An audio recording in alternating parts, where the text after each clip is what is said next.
Let's talk about relationships in the Muslim community in the 13th century. This is a part of my research that I am doing for my third book. I don't represent that community, but it's very, very interesting topic.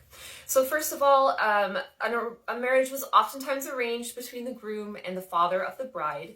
Very frequently, there would be several potential mates recommended, and it was the bride's decision who her final choice would be. There would be a bride price paid by the groom.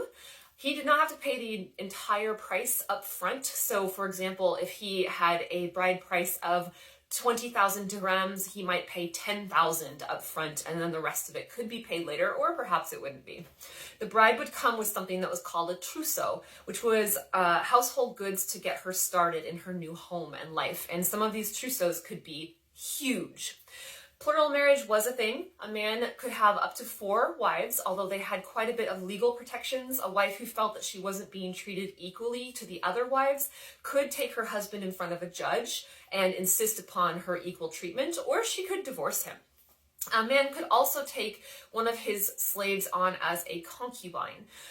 There were some protections for concubines. If she ended up becoming pregnant with her master's child, she could attain status that was called walid. And this meant that upon his death, he could, if he hadn't freed her already, she could become a free citizen, and that also that her children would be considered legitimate. Whereas if a man in a medieval Christian household had a child by a mistress or a household servant, that child would be considered illegitimate.